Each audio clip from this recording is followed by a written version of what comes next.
Atenção, viajantes! Professor Dilton Lima na área. Vamos viajar pela história hoje, senhores. Vou te levar para você fazer uma viagem comigo sobre o imperialismo.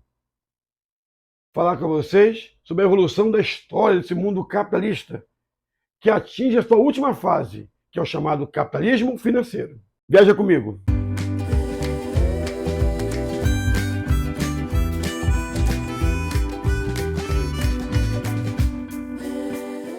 Bem, queridos, a Europa atinge a sua última fase. Esse mundo, o sistema capitalista, atinge a sua última fase. A gente vai entrar, então, em termos de tempo, na segunda metade do século XIX. Nações altamente dominadoras. Então, como é que eu vou chamar essa fase? Capitalismo financeiro.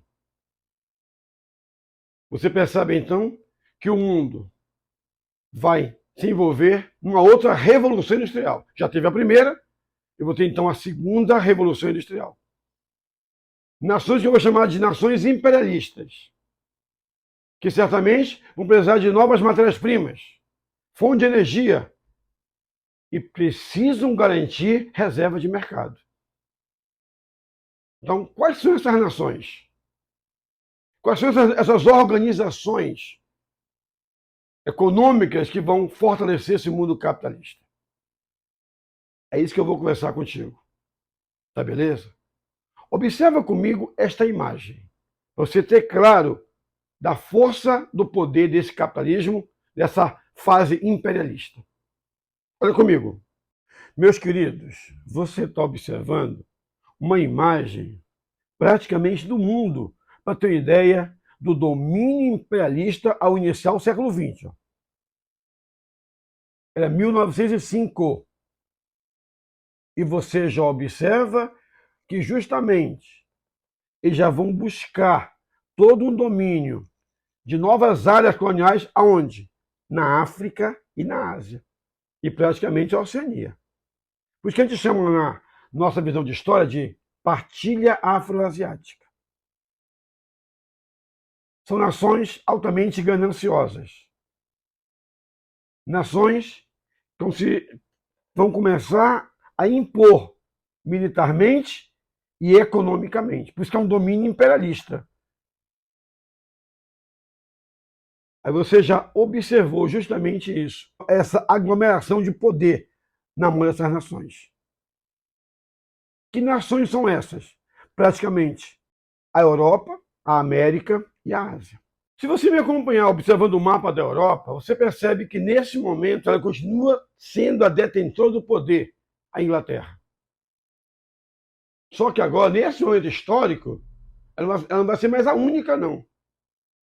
Vai aparecer outras nações que vão ser rivais desse poder todo. Então você observa que eu tenho várias nações. Eu vou dar destaque para mais 3 aqui, junto com a Inglaterra. A Alemanha, a Itália e a França. Ok? Então essas 4 nações vão ser as mais poderosas desse mundo europeu. Mas eu observo também que eu vejo 2 correndo por fora. Dessa corrida louca, imperialista. Na América, Estados Unidos e na Ásia, o Japão. Tá ok?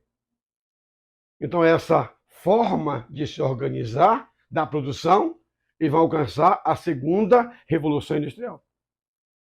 Então você observa que agora eu vou ter nova forma de gerar cada vez mais, que é essa ideia, diminuir o custo e aumentar cada vez mais a produção.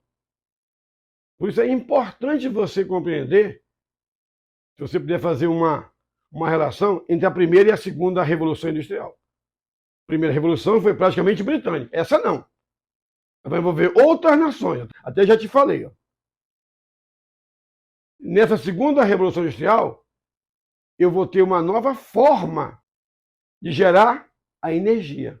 Na primeira revolução, eu usei o carvão mineral, energia a vapor. Nessa segunda revolução, eu vou usar o quê? O petróleo.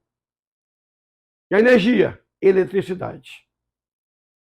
Tá ok? Então você observa que novas formas de produzir e cada vez mais o capitalismo crescendo e avançando. Tá beleza?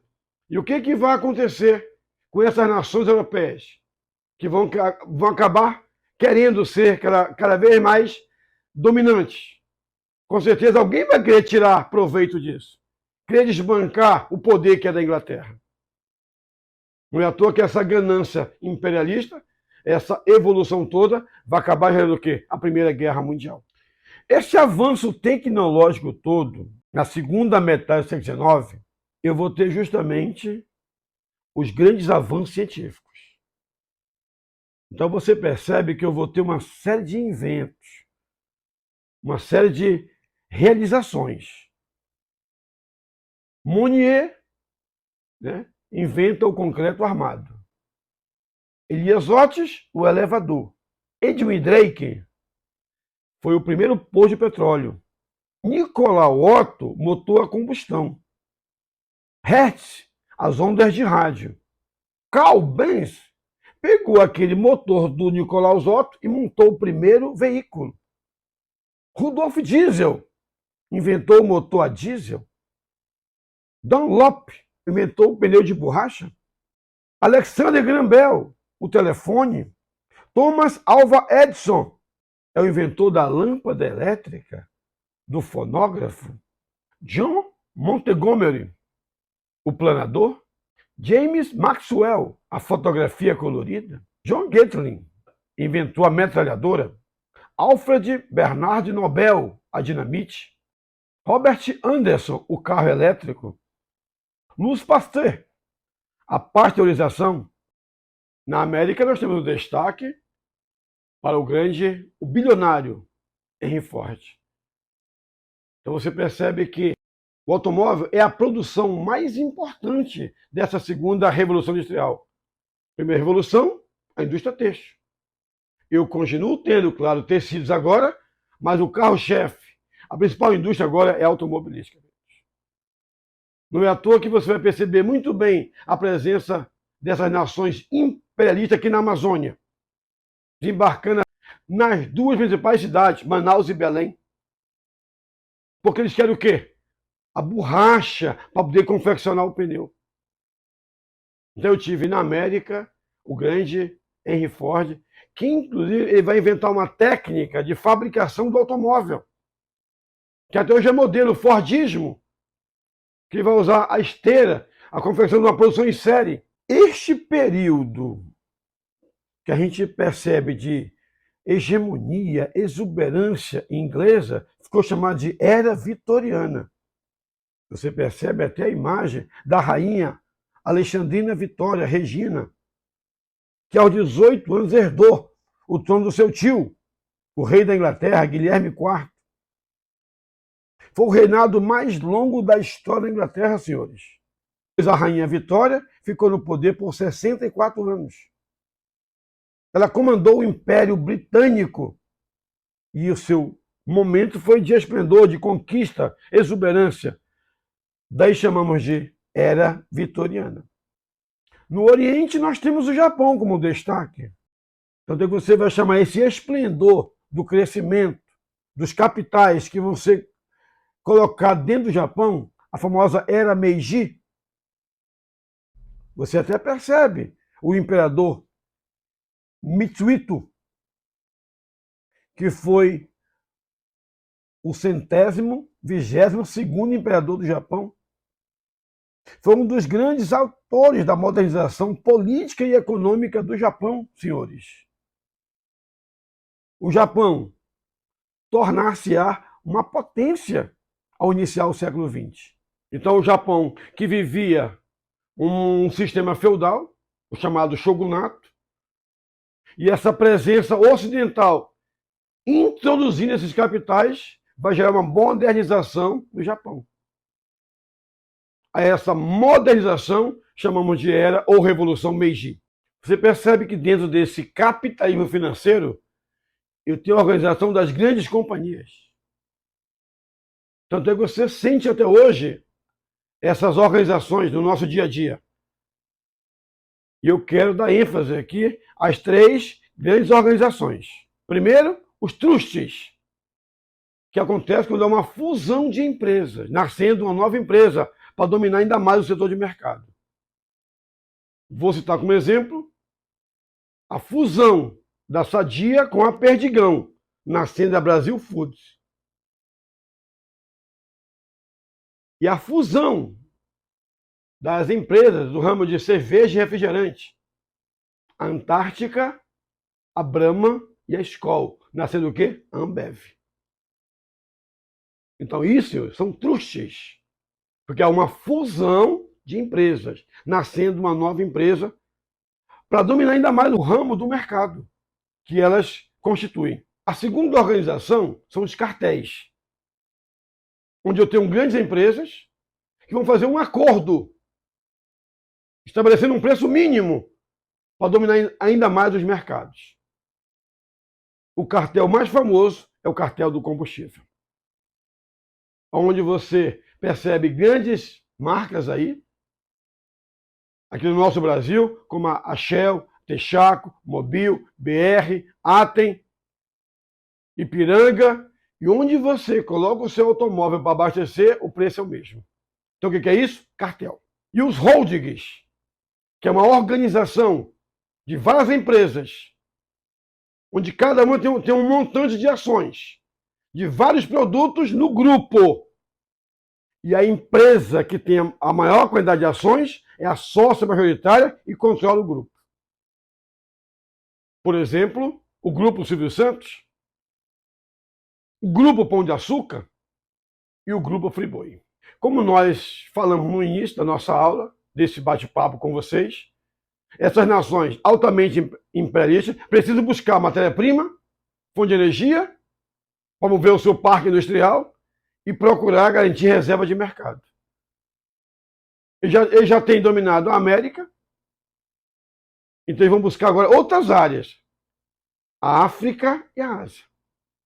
Então você observa, né, justamente esse mapa que você consegue compreender bem a percepção do domínio imperialista, fazendo desses continentes uma divisão, uma chamada coxa de retalho. Lá eles falam várias línguas, francês, inglês, português, espanhol, alemão. Isso significa o quê? Que eu tenho toda uma força de nações que vão repartir tanto a África quanto a Ásia de acordo com seus interesses capitalistas. Vamos olhar comigo aqui o mapa para você entender bem do que eu estou falando, do que eu quero te mostrar. Observa comigo. Observa o mapa da África. Dá uma observada. Olha para a legenda que está bem do lado do mapa. Você percebe que as duas nações que mais vão ficar com as regiões são as espertinhas, Inglaterra e França. Olha aí. Você percebe que a Alemanha e a Itália, que tardaram-se a se unificar, quando se unificaram, tornando estados, que correram atrás, já estava praticamente tudo ocupado. E eu estou com uma das razões para gerar a Primeira Guerra Mundial é essa briga por áreas coloniais no continente africano.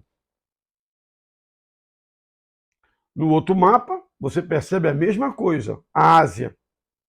E você percebe, né, as imposições das dominações colonialistas. Inglesa, você vê, por exemplo, a Índia. A Índia vai ser justamente o quê? Um domínio inglês. Tu pega, por exemplo, a Coreia vai ser o quê? Domínio japonês.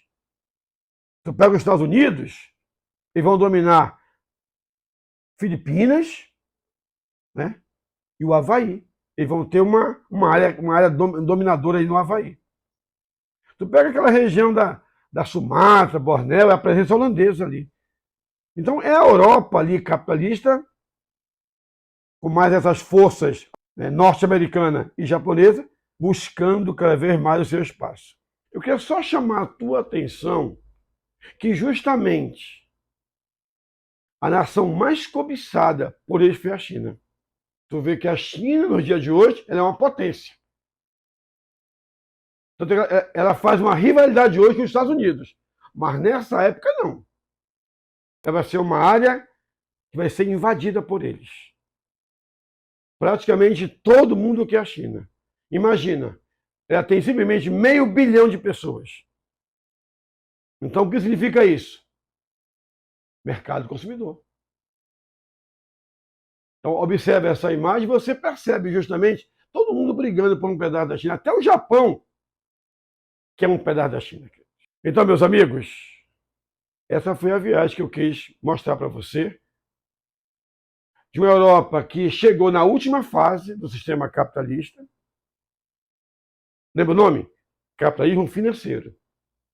Nações altamente imperialistas, que com certeza vão expandir cada vez mais as suas forças. Atinge um grau ainda maior de produção industrial, que a gente chama segunda revolução industrial. Sua força precisa buscar novas áreas. Então, qual é o destino delas? África e Ásia. É a partilha afroasiática. Numa próxima aula eu vou te explicar com carinho a resistência que essas nações empreenderam contra essas forças capitalistas. Bem, queridos, que Deus abençoe vocês e até a próxima.